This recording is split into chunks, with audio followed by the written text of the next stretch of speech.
عنوان: خاندان مصطفیٰ، آپ کے والدین، دادا دادی، چچا اور پھوپھیاں اور نانا نانی وغیرہ۔ جاننے کے لیے ویڈیو کو اینڈ تک ضرور دیکھیں۔ الحمدللہ رب العالمین، والصلاۃ والسلام علی سید المرسلین وعلی آلہ وصحبہ اجمعین۔ آج ہم اس عظیم ہستی اور مقدس خاندان کا تعارف حاصل کریں گے جس میں اللہ تعالیٰ نے اپنے آخری نبی حضرت محمد مصطفیٰ کو پیدا فرمایا۔ ہم آپ کے والدین، دادا، نانا، دادی، نانی، چچاؤں اور پھوپھیوں کے بارے میں مختصر معلومات حاصل کریں گے۔ والد رسول حضرت عبداللہ۔ سب سے پہلے رسول اللہ کے والد محترم حضرت عبداللہ بن ابو عبدالمطلب کا ذکر آتا ہے۔ حضرت عبداللہ حضرت عبدالمطلب کے صاحبزادے بنو ہاشم کے معزز خاندان سے تعلق رکھتے تھے۔ رسول اللہ ابھی دنیا میں تشریف نہیں لائے تھے کہ آپ کے والد حضرت عبداللہ کا انتقال ہو گیا۔ اس طرح نبی کریم دنیا میں تشریف لائے تو آپ صلی اللہ علیہ وآلہ وسلم یتیم تھے۔ اللہ تعالیٰ قرآن کریم میں فرماتا ہے "الم یجد کا یتیما فآویٰ"، کیا اللہ نے آپ کو یتیم نہیں پایا پھر آپ کو جگہ دی۔ سورۃ الضحیٰ آیت نمبر 6۔ والدہ رسول صلی اللہ علیہ وآلہ وسلم حضرت آمنہ۔ رسول اللہ کی والدہ محترمہ حضرت آمنہ بنت وہب تھی۔ آپ قریش کے معزز خاندان سے تعلق رکھتی تھی۔ حضرت آمنہ نے اپنے لخت جگر حضرت محمد مصطفیٰ کی پرورش فرمائی۔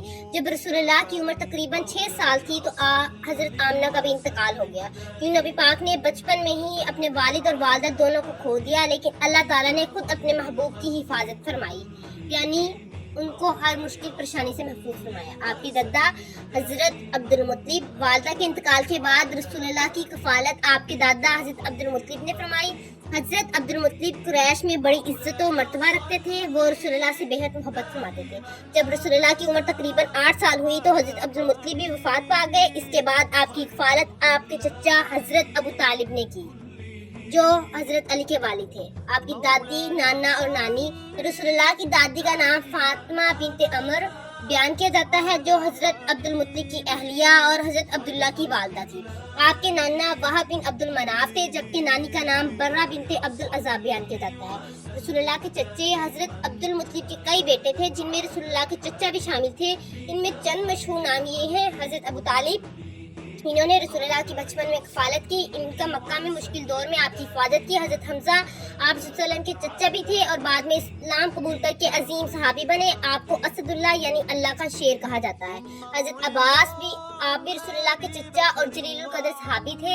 ابو لہب یہ بھی رسول اللہ کے چچا تھے، لیکن انہوں نے اسلام کی مخالفت کی۔ قرآن کریم میں اس کے بارے میں سورۃ اللہب نازل ہوئی ہے۔ اس کا دوسرا نام سورۃ المسد بھی ہے۔ رسول اللہ کی پھوپھیوں میں حضرت صفیہ بہت معروف ہے۔ آپ حضرت حمزہ کی بہن اور رسول اللہ کی پھوپھی تھیں۔ آپ نے اسلام قبول کیا اور مدینہ منورہ ہجرت فرمائی۔ باقی پھوپھیوں نے اسلام قبول نہیں کیا۔ رسول اللہ کا خاندان قریش کے معزز خاندان بنو ہاشم سے تھا۔ اللہ تعالیٰ نے آپ کو ایک پاکیزہ اور معزز نسب عطا فرمایا۔ محترم سامعین، رسول اللہ کی زندگی ہمیں یہ سبق دیتی ہے کہ انسان کی اصل عزت اللہ تعالیٰ کی اطاعت، رسول اللہ کی محبت و اتباع میں ہے۔ آپ نے بچپن میں یتیمی دیکھی، مشکلات برداشت کی، لیکن کبھی اللہ تعالیٰ سے تعلق کم نہ ہوا۔ لہٰذا ہمیں بھی مشکلات میں گھبرانا نہیں چاہیے، بلکہ اللہ پر بھروسہ رکھنا چاہیے۔ سنت رسول کو اپنی زندگی کا حصہ بنانا چاہیے۔ وہ نبیوں میں رحمت، وہ عرشوں کا تاج، محمد سے روشن ہے دنیا کا راج، محمد سے روشن ہے دنیا کا راج۔ اللہ تعالیٰ ہمارے دلوں میں اپنے محبوب حضرت محمد مصطفیٰ کی سچی محبت پیدا فرمائے اور ہمیں قیامت کے دن آپ کی شفاعت نصیب فرمائے۔ آمین یا رب العالمین۔ ویڈیو کو لائک کریں، شیئر کریں اور چینل کو سبسکرائب کرنا نہ بھولیں۔